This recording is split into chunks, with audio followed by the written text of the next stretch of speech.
Hello, everybody. Welcome along to the afternoon rabble here on the Rangers Rabble Podcast. I can confirm it is Wednesday. It is 100% definitely Wednesday. Joining me today for the afternoon rabble is Bryan. Bryan, how are you? Very good, thanks. Yes, I had a wee giggle when I got up this morning when I seen that. So yeah, you've probably brought a lot of laughter to a lot of folks' mornings. Well, even the best make mistakes, Bryan. Yes, very true. Happens to the best of us. Yes. Right. We quick confession before we start, right? So as most people who watch this all the time know that I've moved rooms, right? I'm now up the stairs in my wee studio office thing, right? Now, our thing that controls the heating's broke, right? I forget what you call it. I used to be a plumber. I should know, right? Thermostat. The thermostat. The thermostat, right? So that's broke. So there's a certain part of the boiler that you need to switch off when it's too warm and you switch it on when it's too cold. But I've been too lazy to look at where this button is. So the missus has switched it off last night. It's absolutely Baltic and I can't get the heating on. So I'm sitting here in a jumper indoors looking like an idiot because I'm absolutely freezing. I thought you might have had your Rabble ED on, seeing it's so cold. Yes, well, I mean, I want to look like an idiot, not a total idiot on a podcast with an hoodie on. I'm not Trevor. But they are perfect for wearing about the house and they do keep you very, very warm. Yes. For up the stairs red in the West Wing. Yes, yes. The West Wing in Hamilton, of all places. Bryan, how are you? All right?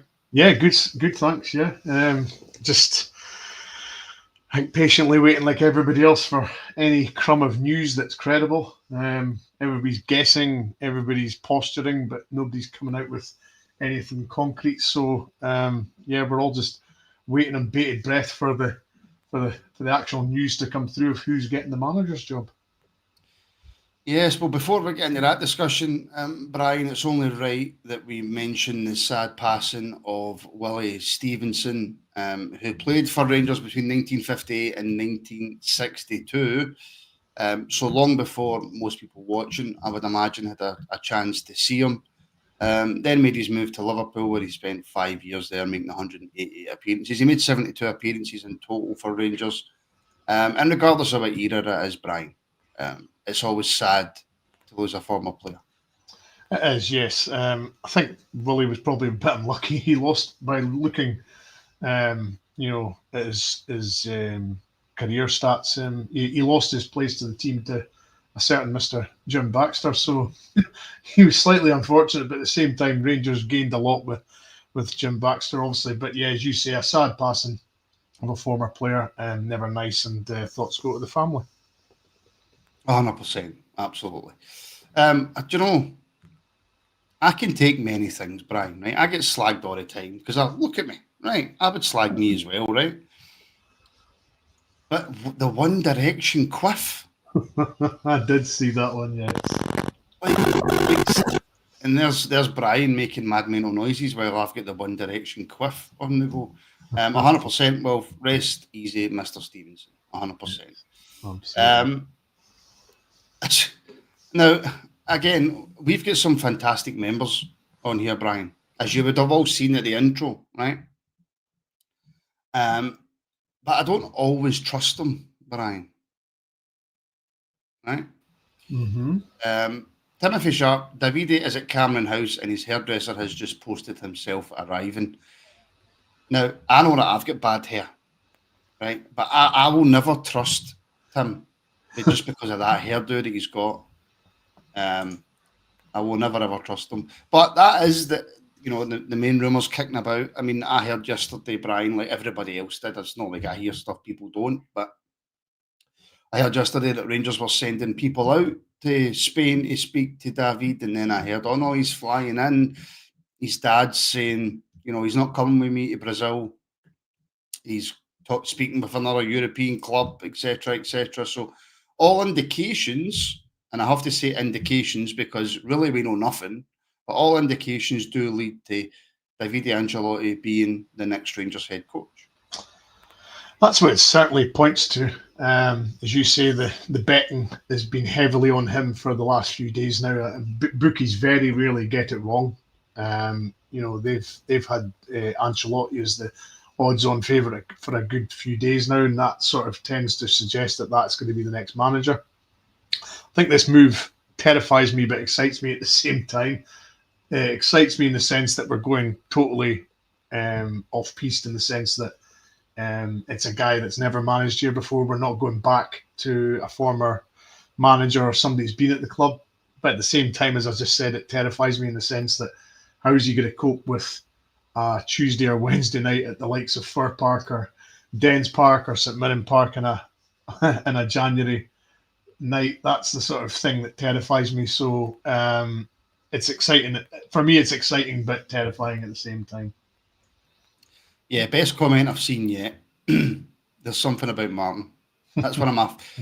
There's something about Mary's actually one of my favourite films. To be fair, look, we'll come back to that. We'll come back to that, Brian. I want to bring up a player who has left.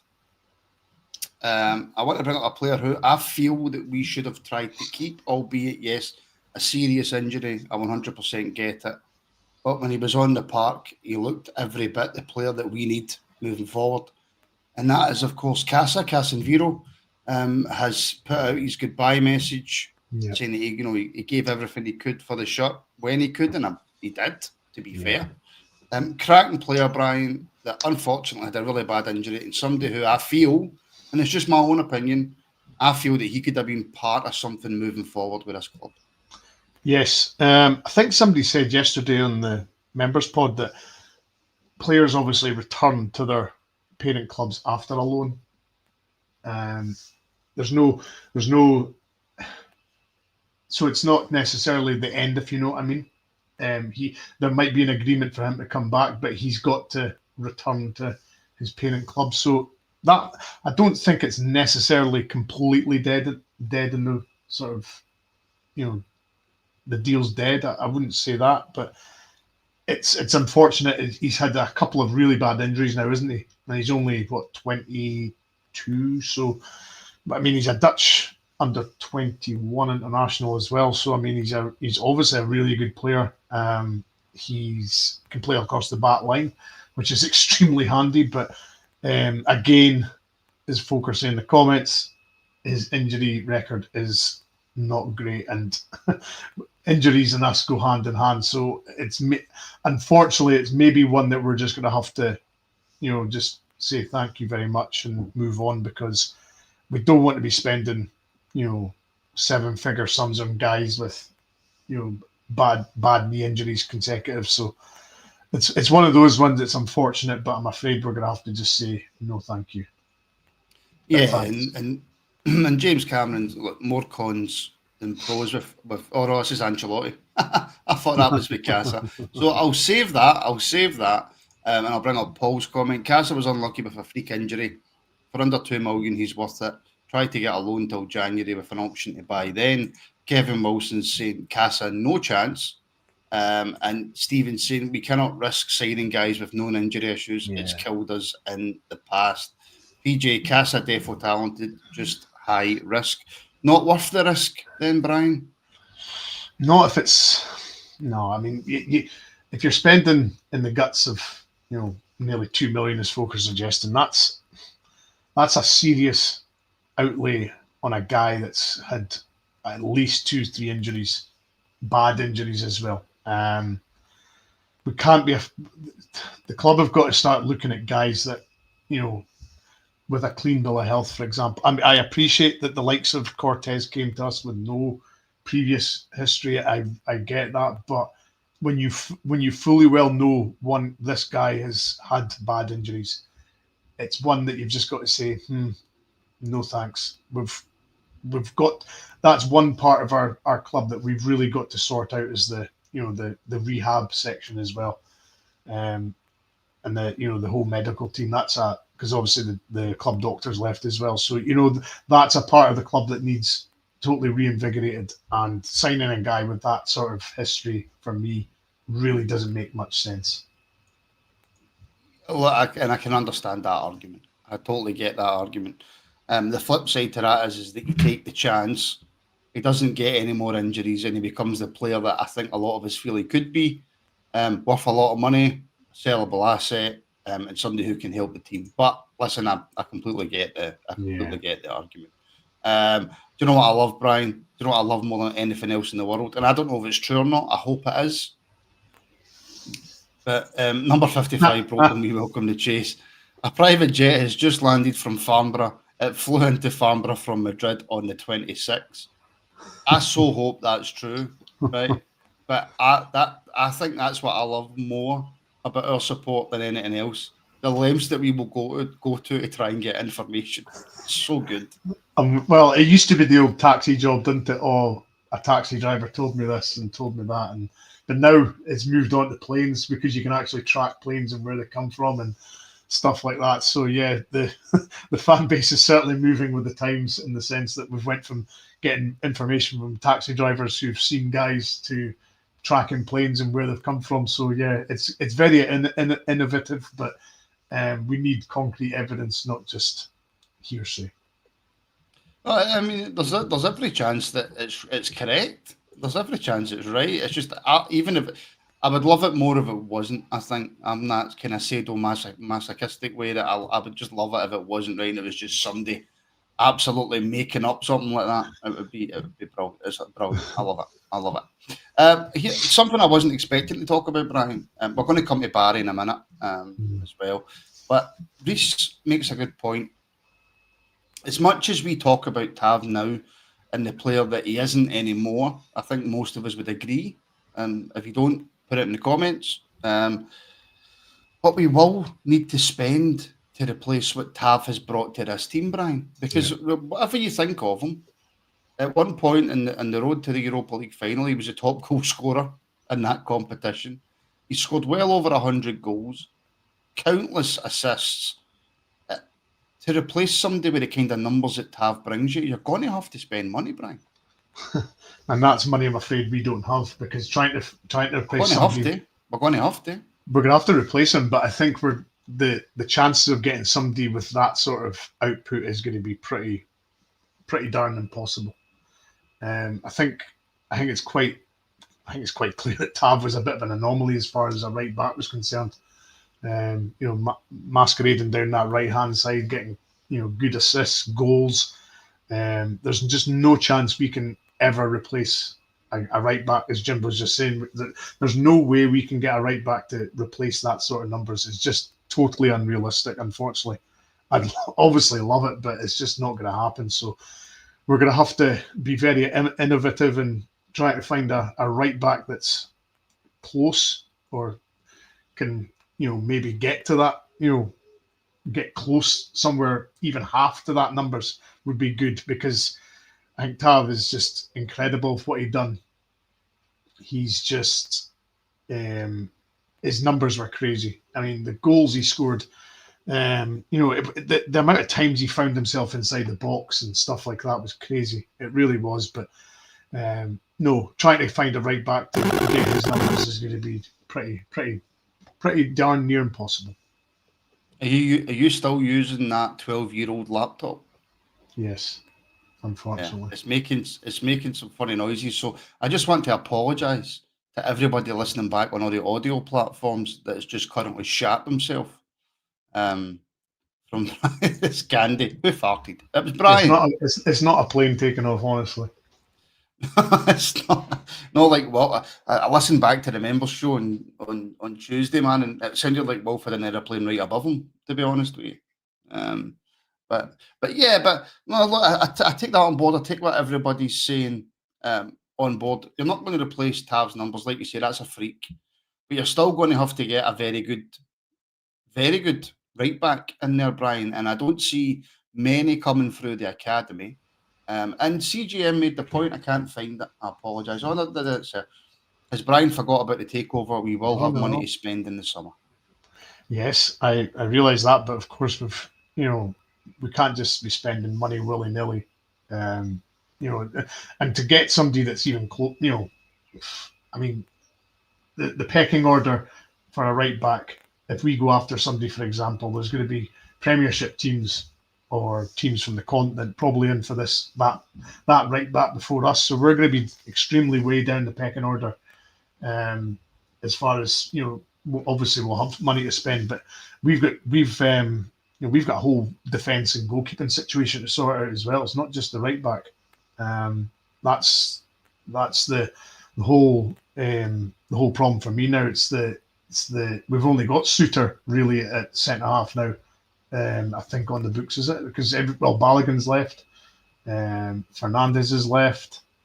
There's virtually nobody. So and then obviously the left back situation isn't very healthy either with Jefty and Ridvan, because obviously folk don't rate Ridvan or Jefty for left back. So it's in the goalkeeping. Well, Butland, a lot of people are very feeling now that his time's up. So it's going to be. It's the whole defence needs sorted. It's not just the right back. So it's going to be major surgery in the summer, and the sporting director is going to be really up against it. Yes, he very much is. Can I just ask people, if you're currently watching, if you've lasted this long, I applaud you.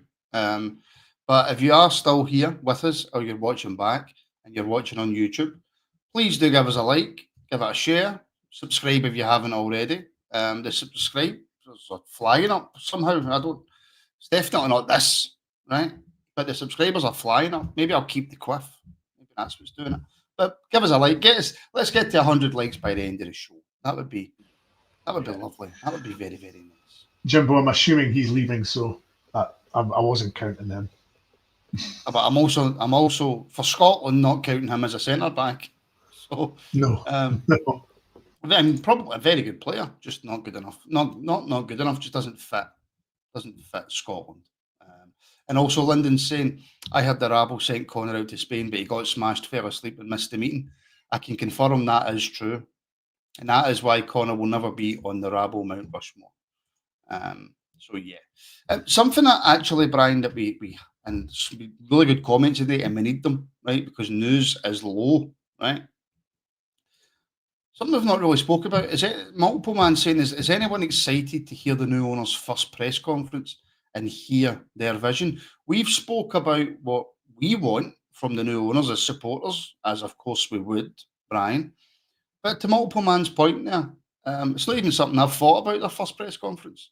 But yeah, I want to hear what they've got to say. Absolutely, because you obviously want to see the blueprint of their vision of the club going forward. You want to see what their stadium plans are. You want to see what their transfer plans are. You want to see just anything to do with the club that's going to improve it. So yeah, absolutely, it's going to be a very important press conference for them, because they're going to have to, outline everything that they're wanting to do, and they're going to get asked questions, obviously, from the press and the fan media. So it's going to be an important one it's going to be their sort of introduction to the fans. So it's going to be really interesting to see what they say, and how they see us going forward, and what their sort of future sort of achievements look like. Obviously they're not just going to come here and expect the status quo. They're going to want things to move forward. We're going to start winning, getting back to contending for leagues and winning cups again. And then Europe, they obviously see what we've been able to do in Europe. So it'll be a very important press conference for those guys, just to introduce themselves to the fan base, and we'll get the first glimpse of the guys that are going to be in and amongst the building and operating the club. So yeah, it's going to be really, really interesting. It is. It very much is. And I certainly will do the Gers Gazette channel member. Give my channel. You didn't need to shout at me though. Big full cap shouting at me, but give my channel a shout out. Martin Ho. It's just Martin. But Martin Ho. I've only got a couple of hundred subs. Folks, get yourselves over. Check out the Gers Gazette. Otherwise, he'll full cap you. So go over and check out the Gers Gazette. And thank you for being a member, and thank you for the support as well, my friend. I kind of take this on board as well. I must admit, this has just been comment section today so far. I got to say, this is from Gandhi, not the Gandhi. I got to say, I'm a little frustrated about the length of time everything is taking. Is it going to be the case for our signings this summer? That is the worry, Brian, I suppose. I mean, the transfer window doesn't open for another month. But I suppose the frustration is we all know what's happening. We all know a new manager's coming in. We know there's a takeover happening. We know players need to go. We know players need to come in. And I think it's possibly got to that point now where Rangers have been away long enough. We're over it now. We're over last season. We've put it to bed, and now we're kind of bored, right? I think it's probably fair to say. It gets to the weekend now, and you're going, I'm going to need to go to the shops. I'm going to need to leave the house. You know what I mean? So yeah, I can understand people getting frustrated because I'm a little frustrated myself because I just want it done. Yeah, and I think it's the fact that we all know it's going to be done. It's just now we're just waiting for the inevitable, aren't we? But nobody knows when that's going to happen. Yeah, it's much and such the same as the sort of manager situation. The manager needs to come in so that he can turn around and go to guys that he's wanting to sign. Because let's be honest, a player's not going to come to a club until they know who the manager is. So that's an issue as well. We need to get a manager in very, very quickly so that he can then start sitting down with the sporting director and start to identify people that he's wanting, because it's all very well us having identified targets in sort of February, March, April. Problem is the manager situation's changed. The ownership's changing. So that's going to completely blow the transfer plans maybe totally apart, because the new structure's coming in, obviously more money, the new manager, he's going to want different players. So yeah, it is a worry because we need to get moving with the manager situation, because we can't just let this carry on for much longer, because there's maybe guys that we were potentially going to be in for, but because we haven't got a manager, they've moved on somewhere else. So we've really got to get things going, because it's all very well saying to a player, well, hold tight for a few weeks because we're waiting for a new manager. Well, players can't do that. Players have got to look after themselves. So we've really got to get going with the manager stuff, and at least if we get the manager stuff in place, then at least the transfer stuff can get done, because the ownership thing will take care of itself in due time. Yeah, absolutely will. And the Singing the Blues says, we're sorted if Gandhi's a blue nose. So everything's going to be all right. James Cameron's saying, the club are waiting for Martin to shave his head again. No chance. Before they announce the new manager and the takeover. I mean, if that was the case, I would just shave my head right now. So yeah, look, folks, 66 likes. Let's get it to 100. You absolutely know what to do. Hit the like button, I suppose. It's really all they can do, isn't it? Subscribe as well. Oh, by the way, don't know if I mentioned this before, right? But we offer memberships. You got loads of extra content. You get your name up, and I won't tell you the colour because it might put you off. You get your name on a different colour in the chat. It's not blue, but there's nothing I can do about that. Links are in the description. Check the tiers, check the pricing, and if you fancy it, then please do try and help support the show. It would be greatly appreciated. Obviously, this is the most trying time. It's the end of the season. We try and come up with as much content as possible. So help the show out. Bryan, Barry Ferguson has been speaking to the press, namely Keith Jackson. And I haven't read the interview or what. I've just took kind of highlight clips from it. And the one thing he said, which was retweeted by David Edgar at Heart and Hand, that he would get rid of Nils Coppin, which I found bemusing, because even if he got the job, Nils Coppin's his boss. Do you think Barry's a wee bit sour about not getting the job? I mean, let's be honest. Barry kind of knew it was a thing till the end of the season. He knew it wasn't going to be long term. Well, if put it this way, if he thought it was going to be long term, I think he was on hiding to nothing, because everybody knew that he was only getting it to the summer. They would move on, obviously, with the takeover, with the new sporting director. and things would, move on that way. So he maybe is a little bit bitter, but he's got to remember he's going back to being the ambassador, so he's still going to be at the club and operating within the club. So he's. So how's that going to be when he walks past Nils Coppin as the ambassador of the football club?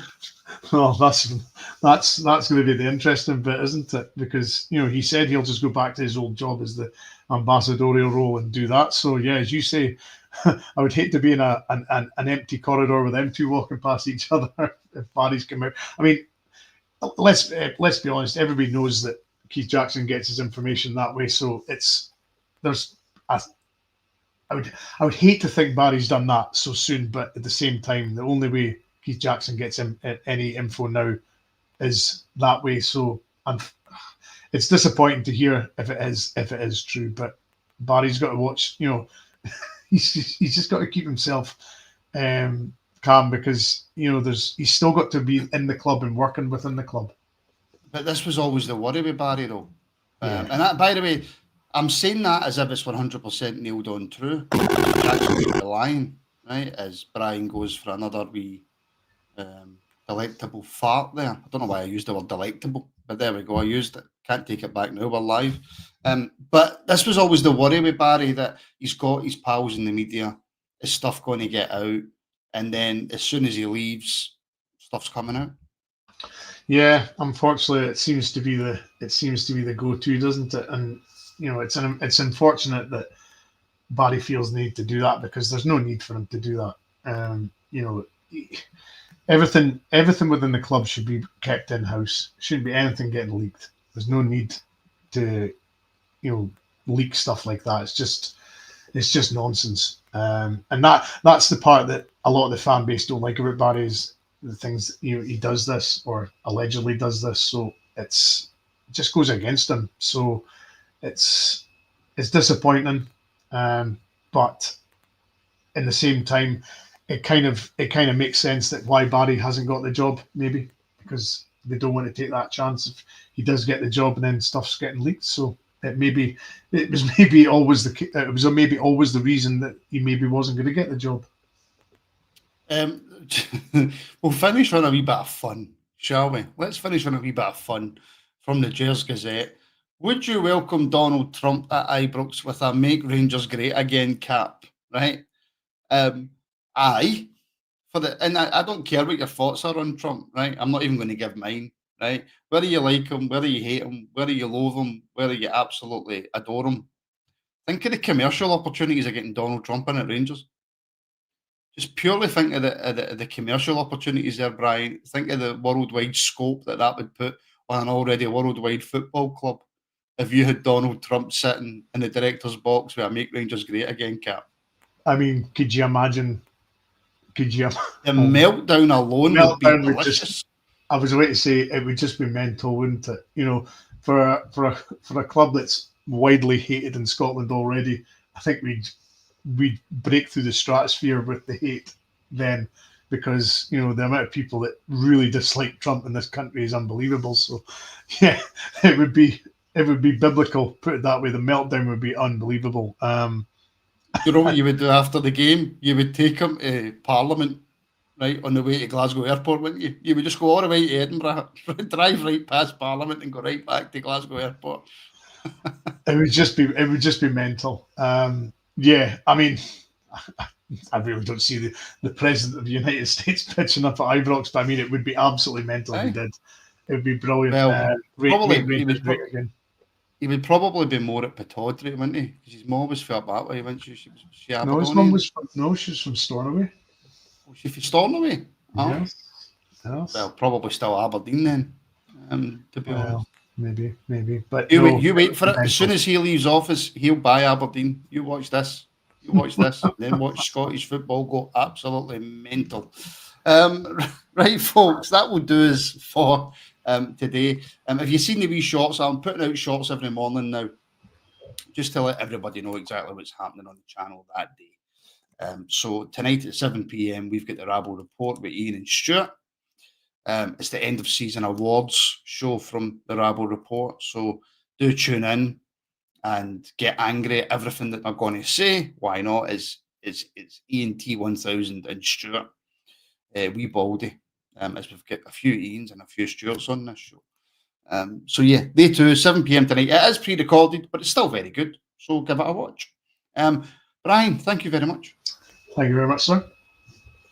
Please remember to like, share, and subscribe. Can I just say a big, massive thank you to everybody listening back on Acast, iTunes, Spotify, Patreon, all our audio listeners. Thank you so much for helping to support the show. Like, share, and subscribe on YouTube. Join up as a member if you can. Links in the description. YouTube's video, Patreon's audio. That's the best way to go about it. And check out the merchandise as well. Remember, if you spend £50 or more and you send proof of purchase to rabbleisland@gmail.com, then you are automatically entered into the draw for a PS5. And it will continue until we get enough people to get a PS5. And then somebody will get a PS5. People are asking about a watch along tonight. I don't know, Paul, is the answer, because Alex is the watch along man. So I will find out and I will put it in a community post if there is. I know there's definitely one for the Champions League final, but the Conference League, I don't know. But I will let you all know. So go and enjoy the rest of your Wednesday. It is Wednesday, definitely Wednesday. It's not Tuesday. And we shall speak very, very soon.